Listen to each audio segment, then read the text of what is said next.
everyone, welcome back to my channel. Today I'm going to be going over some of my favorite niche reads. I always love finding stories that are new and that I haven't heard of, and I thought that this could be a really fun opportunity to highlight some stories that I've loved that maybe haven't reached as wide of an audience. So I'm going to be going over 11 reads that have under 5,000 reviews on Goodreads, with the exception of one, and all that I've rated at least 4 stars with the exception of one, and I'll kind of clarify those as I get to them. Jumping in, going from most niche to least niche, my most unique read on this list is a short story collection called Incendiary Devices by Sarah Ann Strictly, with only 5 reviews on Goodreads. I had the opportunity to hear this author do a reading of one of these short stories at a featured open mic night event in college, and she read a story about the character of Dewey Dell from As I Lay Dying. She turned that character on her head a little bit and used her as a tragic story turned urban legend, and used that as an avenue to talk about women's reproductive rights and kind of the conversations that happen around women and sex. It was a story that really stuck with me, and I found myself just thinking about it weeks and months and years afterwards. And eventually, a little bit after I left college, I found out that she published a full short story collection containing the Dewey Dell story, and I knew I had to get my hands on it and read it. A lot of the stories do feature a retelling aspect, and she brings in stories like Little Women, Rear Window, and as I mentioned, As I Lay Dying. Not every story is a retelling, but each one is really feminist leaning and focuses on these female characters who are messy and interesting and just really unique stories. I really appreciated how each female character that we saw was not tied up with a pretty bow and made to be this perfect figurehead of womanhood or of feminism. And I found the writing to be really profound and really enjoyable to read. There were so many different passages that I wanted to underline or save for later. So if you enjoy short stories, especially one with a feminist twist to it, I would highly, highly recommend Incendiary Devices. Okay, now we have my only 3.5 on the list. This is a book that I read for a book club that I initially was pretty neutral on, with the exception of one plotline in the book, but I definitely had a deeper appreciation after leaving the book club. And that book is The Museum of Human History by Rebecca Bergman. This book follows a lot of different perspectives, but the catalyst event kicking off the plot is when a young girl almost drowns and shortly after enters a very strange comatose state. She essentially becomes frozen in time, remaining that age forever, becoming a modern-day Sleeping Beauty. Her twin sister, on the other hand, continues to age, and we watch her grow up, and we also watch her grow into what her twin sister could have been. On the sidelines, we also follow a little bit of a climate crisis and some scientific discovery, and a museum owner who wants to keep this frozen child as an exhibit, as well as a bit of a cultist following for this frozen child. This is a great speculative fiction book with some science elements to it. I don't know that I would go so far as to call it true science fiction in the genre, but it definitely draws a lot of inspiration from how science and technology is developing today. The reason that I want to include this book, even though I only gave it a 4.5, is for one plot point in particular.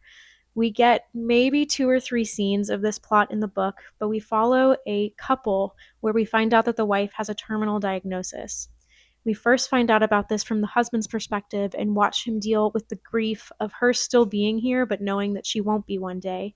And then later on in the book, we learn about this grief from her perspective, and it totally turns the narrative on its head.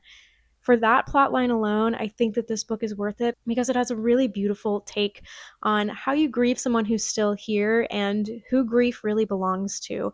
So I do think that this is an interesting read and it's worth picking up. And people at the book club felt a little less neutral about it than I did, so I still feel comfortable recommending it. And that is The Museum of Human History, coming in at number 3 with 1,074 ratings on Goodreads, is Strange Fruit by Joel Christian Gill. This is a graphic novel detailing the stories of 9 different Black individuals in American history, specifically focusing on people we might not hear about as much in history textbooks that have really made their mark on history in some way or the other. Something that I really appreciated about this book is that it's really celebratory and it's filled with a lot of joy, but it also doesn't shy away from the harsh truths of history. I read this book as an adult, but I do think it would be a great read for older kids and young teens to learn a little bit more about history and learn about some figures that they may not have heard of. This is the first volume in the series, and there are more that I'm hopeful I'll get to read one day, but I highly recommend Volume 1. And I think if you like graphic novels, it's a really great book to pick up. Up next, with just over 2,100 ratings, is Deposing Nathan by Zach Smedley. This book opens with two boys, Nathan and Cam, who are in a deposition for something that went down between the two of them, where we're led to believe that Cam is the perpetrator in the situation. We get kind of an intro planting the seeds for what's to come, and then we jump back in the plot to their first day of school. Cam is new at the school. He's a total brainiac, genius kid, and he and Nathan meet for the first time, and they form an unlikely yet hesitant friendship at first. We watch these boys navigate high school in general, becoming friends, as well as their own identities and their personalities. Nathan's character is really rooted in his Catholic faith, and he starts to encounter scenarios where his faith and what he's being told by the people in that community don't really align. I don't want to give any spoilers about what happens in this book plot wise, but if you look it up on Goodreads, the very first tag is LGBT. So that is one of the themes of identity that's explored in this novel. Definitely look up trigger warnings for topics like abuse. And if you have a hard time with stories where family may not necessarily be accepting of queer identities, then I will give you a heads up that that is something present in this book. However, I do think it's a really worthwhile coming of age story, and we really watch these young boys grapple with some really intense feelings surrounding their identity. I think that they play great foils to each other and they learn a lot from each other. And the ending was one that I really appreciated but didn't necessarily expect. If you enjoy YA, queer coming of age stories, I definitely recommend Deposing Nathan. Next up, at just over 2,600 ratings, is Ling Hung by Ai Zhang. This is a novella just riddled with grief. I found it really profound, and I found it to be a really thought provoking read, as well as just very atmospheric and original. I'm going to read the one sentence synopsis for you because I think that sums it up the best.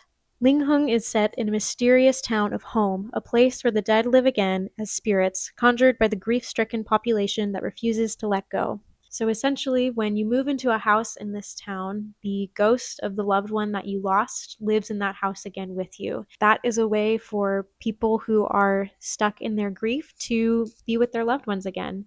So our main character goes with her parents to move into this house because her brother has passed away. Our main character was fairly young when our brother passed away, so she doesn't really have a relationship with him, and she doesn't have a lot of grief that she's holding on to because of that. Her parents, on the other hand, are dealing with an incredibly heavy grief, and this ultimately leads to a bit of a conflict between them not fully understanding each other. For those not able to secure a house in the neighborhood, a lot of families that just live on the lawn, live in the grass, and wait for a home to open up.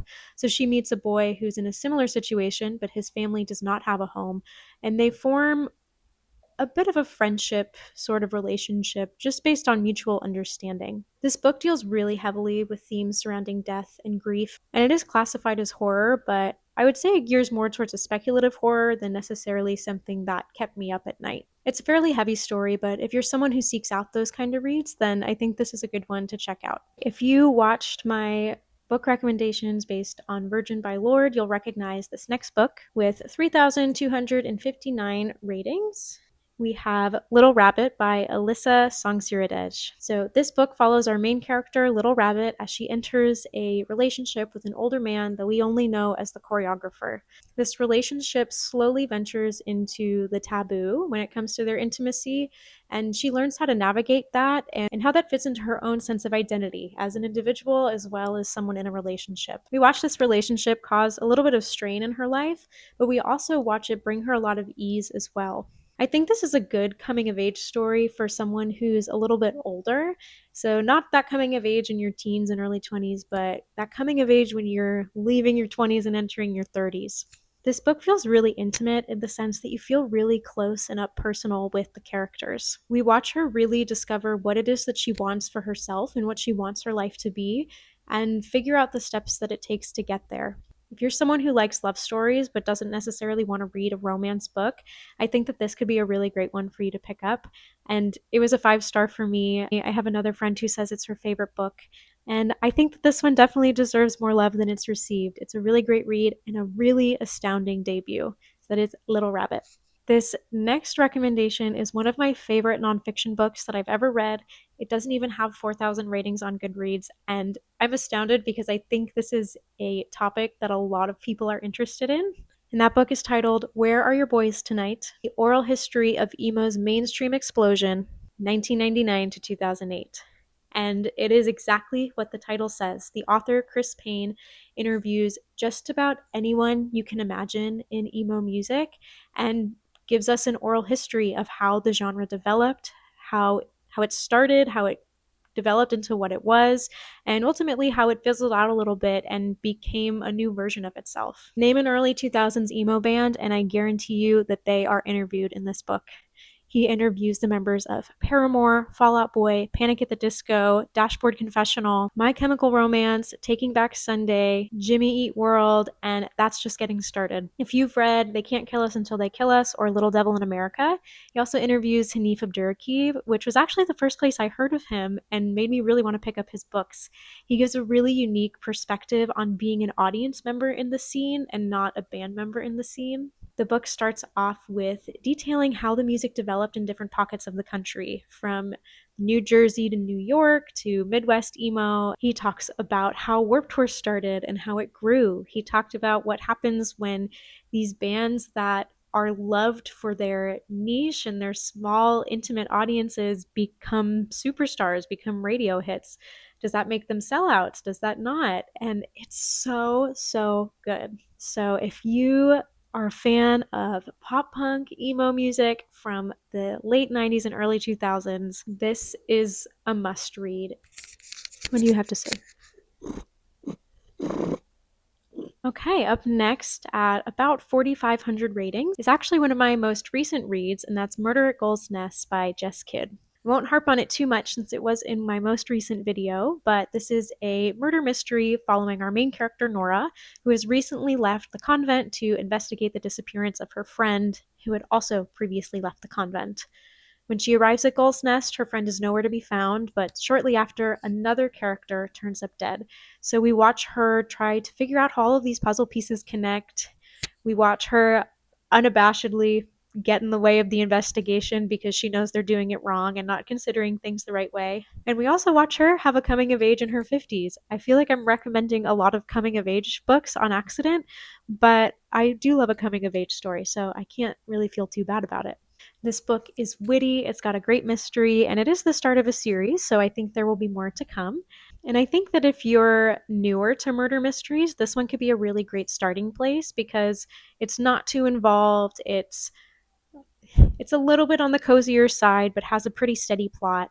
And yeah, that's Murder at Gull's Nest. My next recommendation is one that I read way back in high school, but it was a story I remember loving then that I still think of fondly today. And it's a book called Tuesday Nights in 1980 by Molly Prentice. So, this book is a historical fiction taking place in the 1980s art scene of New York City.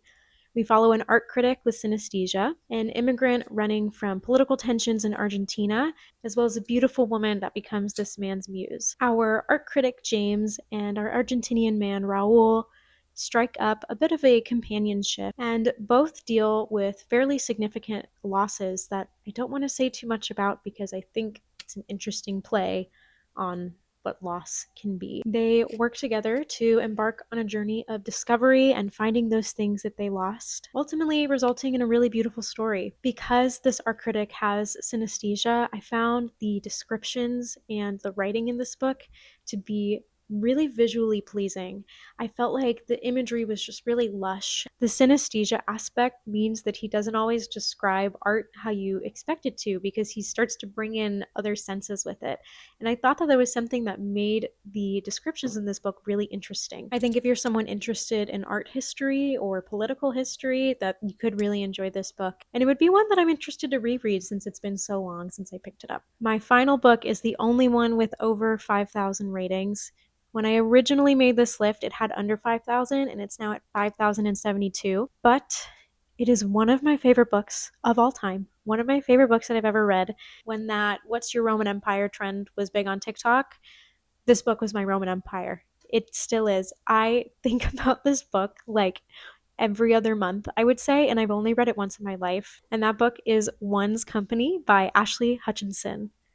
This book is so fun. It's so quirky. It's weird. It's silly. It's a romp. And I don't know why more people haven't read it because I think it's so much fun. The premise is our main character, Bonnie, wins an absolutely life changing amount of money in the lottery. She's a quirky character. She's a little bit of a loner, and she decides what better way to spend this money than by moving to a secluded part of the mountains and building the set to my favorite sitcom and living in it by myself for the rest of my life. So she spends all her money hiring a team to recreate the set of Three's Company, and she moves in by herself and lives out the rest of her days just reenacting the show, playing the different character parts, and having the time of her life. Ultimately, this book takes a weird turn as people start to be a little bit concerned for her as she becomes an urban legend in the area, and as other people kind of enter the scene and kind of interrupt this safe haven of hers. It's clear that Bonnie has some type of mental health issues in this book that she's not dealing with, but it raises some interesting questions of if this person isn't causing harm to herself or others, what right do we have to impose on what they're doing?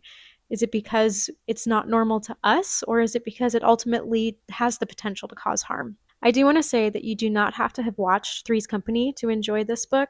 To this day, I have not seen a single episode of Three's Company, and like I said, it's one of my favorites.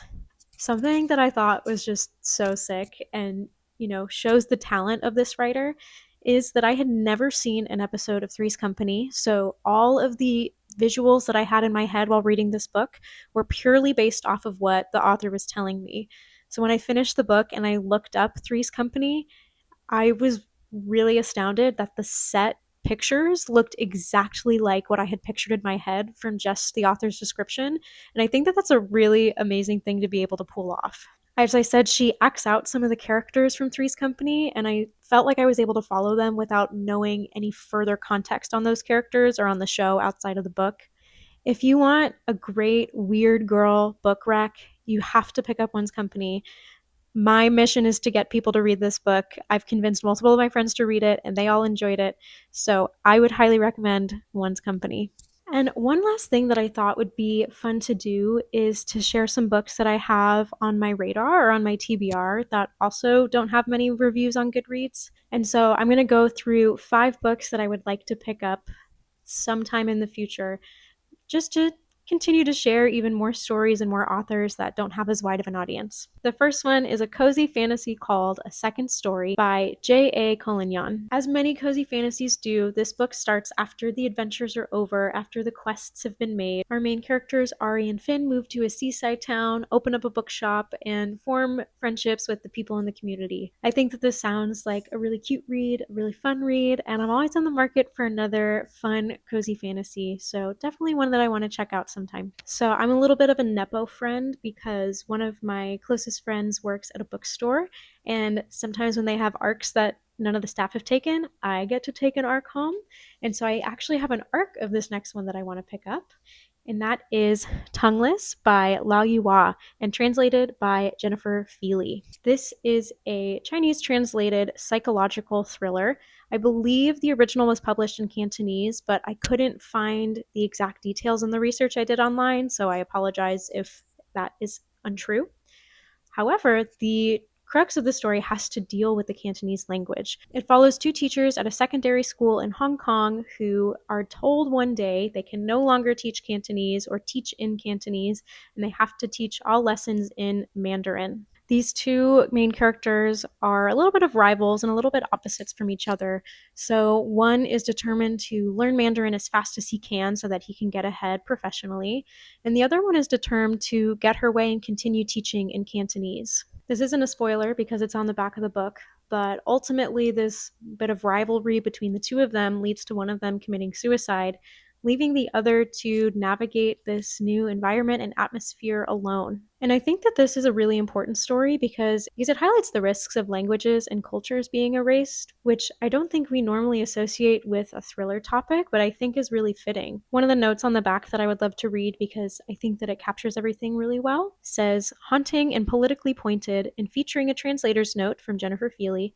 Tongueless precisely engages with important issues facing Hong Kong today at a juncture when so much of the city's uniqueness, especially its language, is at risk of being erased.